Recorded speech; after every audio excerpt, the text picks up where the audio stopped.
3천억 배럴, 세계 최대 석유 매장량입니다. 이 나라에서 달러 결제 비중이 한 자릿수까지 떨어졌어요. 그로부터 얼마 지나지 않아 수천 명 이상의 미군이 투입됐고 현직 대통령이 체포됐습니다.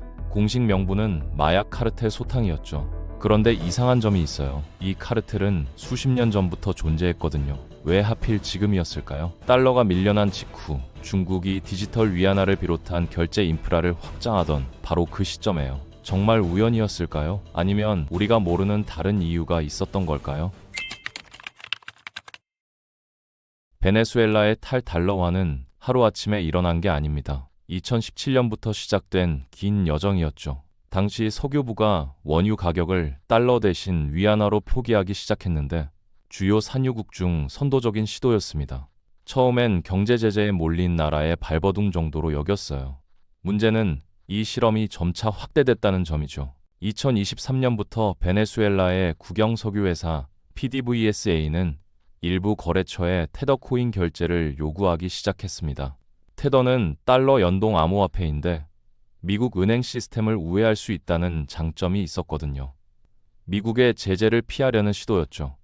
2025년이 되자 비달러 결제 비중이 크게 늘어났고 일부 분석에 따르면 달러 비중은 한 자릿수까지 떨어졌다는 추정도 나왔습니다. 베네수엘라 석유 수출의 상당 부분이 중국으로 향했고 암호화폐와 위안화 결제가 늘어났다는 건 여러 보도에서 확인됩니다. 정확한 비율은 자료마다 다르지만 스위프트 같은 전통 결제망 바깥에서 상당한 거래가 이뤄진 건 분명해요. 세계 최대급 석유 매장량 약 3천억 배럴을 가진 나라가 달러 의존도를 낮춘 상황이었죠. 결제 시스템도 다변화됐습니다. 단순히 암호화폐만 쓴 게 아니에요. CIPS라는 중국 국제 결제망이 대안으로 떠올랐는데 100여 개국 수천 개 은행이 연결된 네트워크였죠. 달러 송금의 관문인 스위프트 대안으로 설계돼 미국 금융 제재를 피해갈 수 있었습니다. 여기에 석유 차관 상황까지 더해졌어요. 2007년부터 중국은 베네수엘라에 수백억 달러를 빌려줬고 베네수엘라는 현금 대신 원유로 빚을 갚는 구조를 만들었습니다. 심지어 유일한 미국 석유회사 쉐브론도 현금 거래를 하지 않았어요. 합작 생산량의 일부를 미지급 채무 상환 명목으로 가져가는 구조였죠. 러시아와는 물물 교환까지 했습니다. 베네수엘라는 러시아로부터 나프타를 직접 상품 교환으로 수입했는데 이건 무거운 원유를 수출 등급으로 희석하는 데 필수적인 물질이었어요. 2025년 말 베네수엘라의 결제 구조를 보면 암호화폐와 위안화 직접 결제, 석유 차관 상환, 물물 교환 등 비달러 수단이 상당한 비중을 차지했습니다. 달러 비중이 크게 줄었다는 건 여러 분석가들이 동의하는 부분이에요.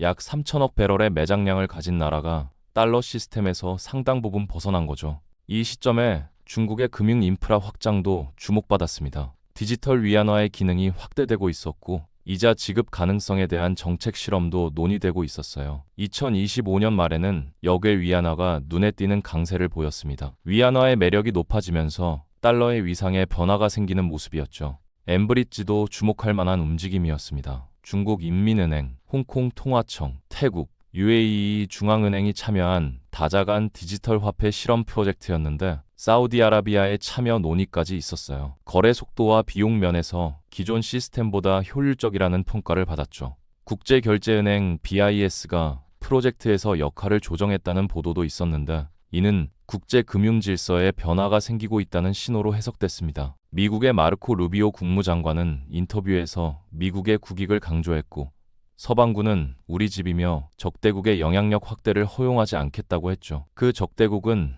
베네수엘라 석유의 상당 부분을 받아간 중국과 물자를 공급한 러시아였습니다. 에너지 안보와 지정학적 경쟁이 얽혀있는 상황이었어요. 트럼프 대통령은 말하라고 해서 더 직접적이었습니다. 미국이 베네수엘라 석유 산업을 발전시켰는데 빼앗겼다. 이제 미국 석유 회사들이 들어가서 인프라를 재건하고 부를 창출할 것이라고 했어요. 그리고 그 부의 일부가 미국에도 돌아올 것이라는 발언도 나왔습니다. 에너지 자원에 대한 관심이 작전의 중요한 배경이었다는 해석이 힘을 얻는 대목이죠. 작전 규모를 보면 단순한 마약 단속 이상의 목적이 있었다는 분석이 나옵니다.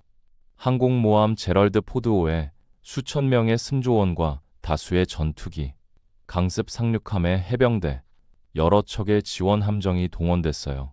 서반구에서는 이례적인 규모의 작전이었습니다. 루비오 장관 본인이 이 작전은 정권의 수익 창출을 마비시키기 위한 것이라고 언급했죠. 유조선 차단 작전도 증거로 거론됩니다. 여러 척의 유조선이 납포되거나 추적당했고 해운 회사들이 추가 제재를 받았어요. 경제적 효과는 즉각적이었습니다. 수출량이 급락했고 터미널에는 유조선들이 발이 묶였죠. 유일하게 정상 운항한 건 미국 특별 허가를 받은 쉐브론 배들 뿐이었습니다. 여기서 일부 분석가들이 주목하는 역사적 패턴이 있습니다. 2000년 이라크 후세인이 석유 대금을 유로로 바꿨고 2003년 침공당했죠. 2011년 리비아 카다피가 근본이 아프리카 통화를 구상했고 나토 개입이 있었습니다. 2018년 베네수엘라 마두로가 비달러 결제를 확대했고 그리고 올해 2026년 새해가 시작되고 공습 체포됐어요. 물론 각 사례마다 인권, 내전, 지역 안보 등 복합적인 요인이 얽혀 있어서 단선적 인과관계로 단정하긴 어렵습니다. 다른 학자들은 이런 요인들이 더 핵심이라고 보기도 해요.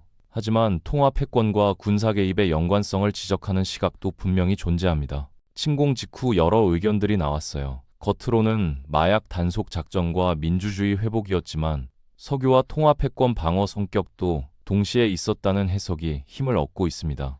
약 3천억 배럴의 매장량, 높아진 비달러 결제 비중, 중국과 러시아와의 밀착이라는 배경이 있었죠. 베네수엘라를 전통적 거래 채널로 복귀시키면 탈달러화의 중요한 전선을 차단하는 효과가 있다는 분석도 나왔어요. 수치로 보면 베네수엘라 매장량은 세계 최대급으로 전 세계의 상당 부분을 차지합니다. 베네수엘라 생산량 자체는 전 세계 석유의 약 1% 수준이라 시장 영향은 제한적이라는 반론도 있어요.